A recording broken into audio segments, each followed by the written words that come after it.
I saw the simmering tension between the duplicitous Duke and his facelift-enhanced wife. Here's the red carpet arrival.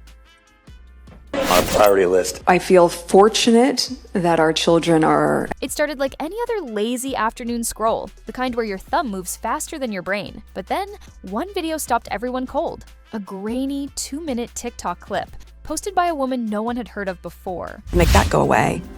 But there's real estate. On a website homepage, there is real estate there on a newspaper front cover. And something has to be filled in there about someone royal.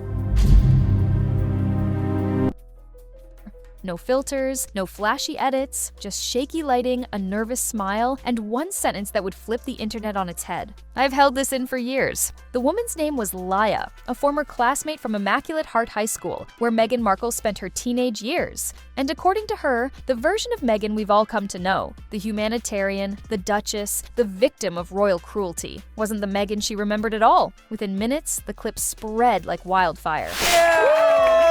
Nice. Now, we were just saying how we never have a moment to catch up with yours.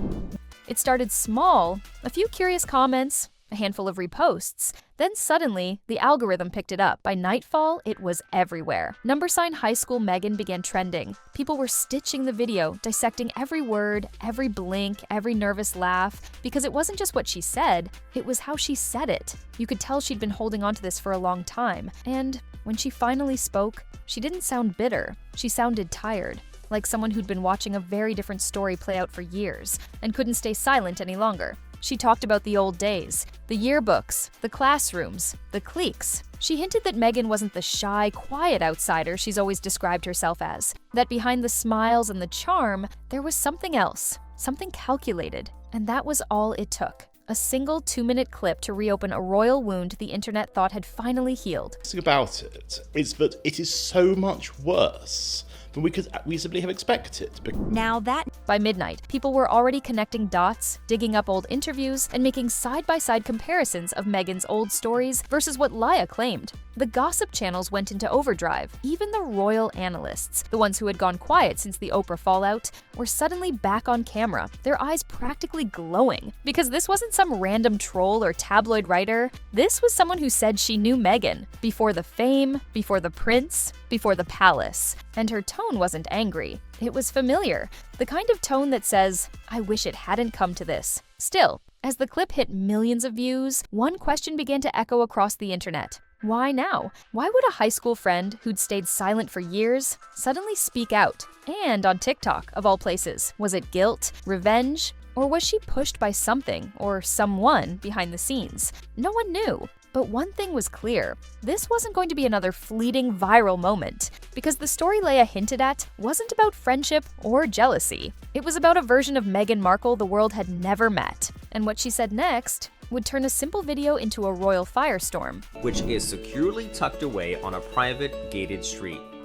And for Meghan, it was a PR disaster waiting to explode. The internet barely had time to breathe before Laya dropped the second part of her story. No dramatic setup, no apology, just her sitting on the edge of her bed, phone in hand, eyes locked on the camera like she'd already accepted whatever storm was about to come. Everyone thinks Meghan was this quiet, humble girl who just got lucky, she said softly. That's not the Meghan I knew. And just like that, the tone shifted. Laya claimed that even back in high school, Meghan wasn't some wallflower. She was the opposite. Confident, deliberate, and always in control. She knew how to charm people, how to play innocent when it helped, and how to read a room like she'd been trained for it. She used to tell us she'd marry rich one day, Laya continued. Not because she wanted love, but because she said she was meant for something bigger. That line detonated online. It wasn't just gossip, it was prophecy. The kind that makes people pause and say, wait a second, was this always her plan? Within hours, Reddit threads started popping up. So Meghan's been planning her royal story since high school? Her friend just confirmed what we all suspected. Hashtags like #PlanPR and #HighSchoolMeghan shot to the top of Twitter's trending list. Clips of Meghan's old interviews, where she called herself awkward and invisible growing up, were suddenly side-by-sided with Laya's claims, and the contrast was brutal. But it didn't stop there. Users began combing through old yearbooks and alumni photos. They found Meghan smiling in group shots, surrounded by friends, not the lonely outsider she'd described. One user wrote, "She wasn't invisible. She was running the show. That's when the theories started spiraling. Was this just high school ambition being twisted into scandal? Or had Meghan's become a princess story been in the making long before she ever met Prince Harry? It wasn't long before the gossip shows jumped on it too. The Daily Mail hinted at a revealing perspective from an old friend. Page 6 ran with Meghan's classmate speaks. The Duchess was always a star in the making. Every outlet wanted a piece of it. But behind the headlines and hashtags, something else was happening. People weren't just reacting,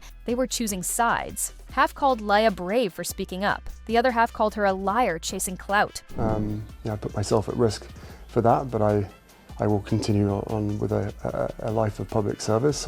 Still, one thing no one could deny, she hit a nerve. Because the story she told didn't just question Meghan's past, it questioned the very image she built her empire on. And while the internet turned her teenage memories into a digital battlefield, thousands of miles away, in the quiet halls of Montecito, one man was watching it all unfold in real time. And he wasn't laughing. Prince Harry. And according to insiders, what he did next would change everything. Inside the Sussex's Montecito mansion, the mood wasn't shock, it was fury. According to reports from inside their camp, Prince Harry completely lost it when he saw the clip spreading. One source said he stormed out of their home office after scrolling through the comments, shouting that he was done defending ghosts from her past. He wasn't angry just at the video, he was angry at the pattern, because this wasn't the first time. Every few months, someone else from Meghan's life would pop up with another story. A half-sister, a former friend, a forgotten relative, and every single time it dragged them back into chaos. Harry reportedly told his aides, "It's like they want her to break,"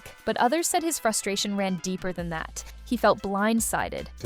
Winding up the royal family, and people are beginning to turn off and switch off from them.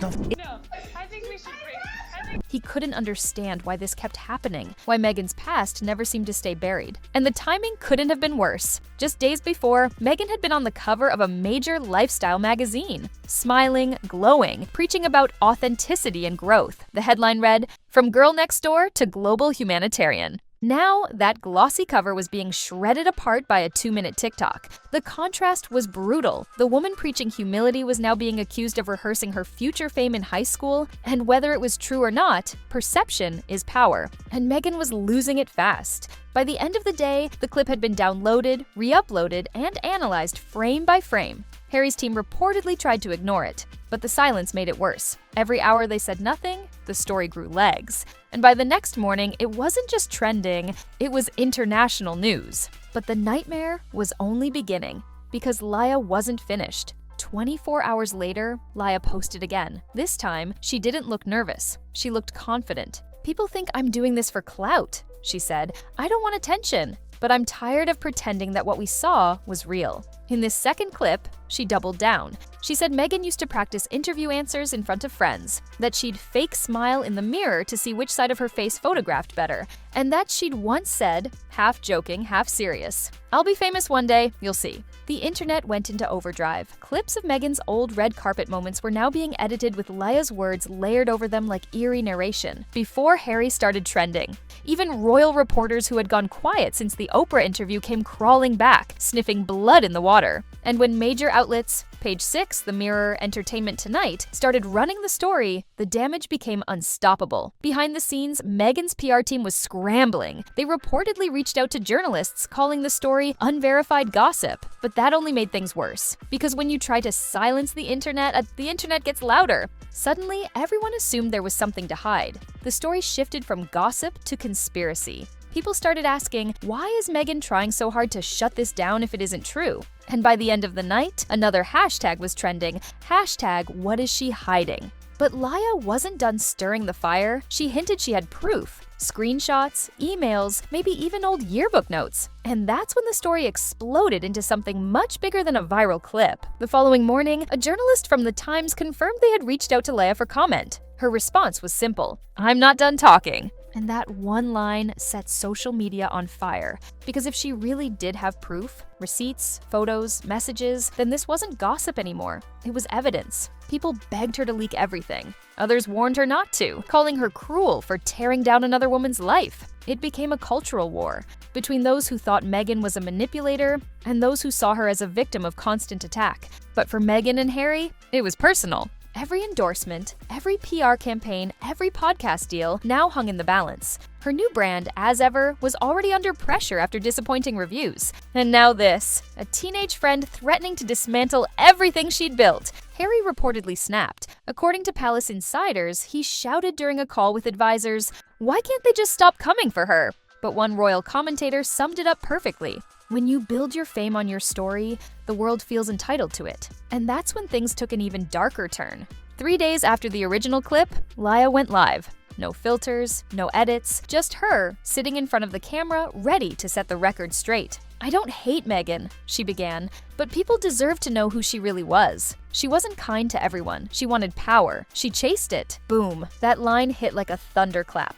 Within minutes, the stream was clipped, reposted, and dissected. Commentators froze frames to analyze her tone. Gossip YouTubers uploaded reaction videos with titles like "The Real Meghan Markle Exposed by Teen Friend." And while the internet burned, chaos erupted behind palace walls. Sources say Harry was furious, demanding to know how this woman still had access to old footage, how she'd stayed invisible for so long. Meanwhile, Meghan was in crisis mode, on calls with lawyers, PR managers, and Hollywood contacts, trying to contain the fallout. But then came the twist no one expected. Online investigators discovered that Laya's account had recently been followed by a well-known palace-affiliated PR firm, the same one rumored to have handled strategic leaks for royal narratives in the past. Suddenly, everyone had the same question. Was this clip a coincidence or a setup? Because the timing, it was too perfect. Just days before the viral clip, reports surfaced that King Charles was reviewing the royal status of Harry and Meghan's children, Archie and Lilibet. At the same time, royal insiders claimed Prince William was pushing for stricter lineage protection within the monarchy. So,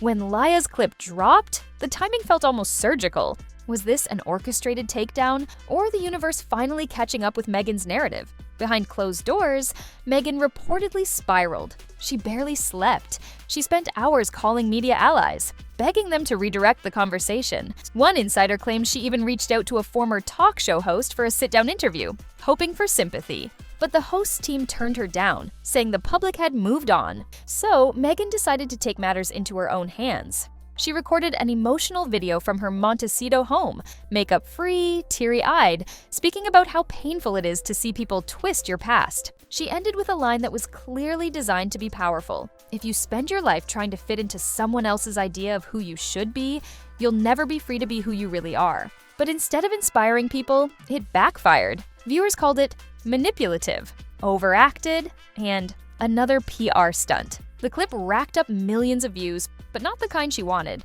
Comments flooded in, "She's acting again." It's always tears when she's losing control. Even late-night comedians started mocking it. One joked, "Meghan Markle says people are twisting her past. Don't worry, she's already written a Netflix series about it." But the final blow was still to come. Days later, Laya returned, one last time. This time, she didn't just talk. She showed screenshots, old messages allegedly from Meghan, friendly at first, then distant, then cold. In one, Meghan supposedly wrote, "Let's catch up soon, but maybe keep things quiet for now." The press can twist anything. Whether real or not, the internet treated them like gospel. It was the knockout punch. By morning, Meghan's approval rating had plummeted. Even neutral outlets began using words like calculating and performative.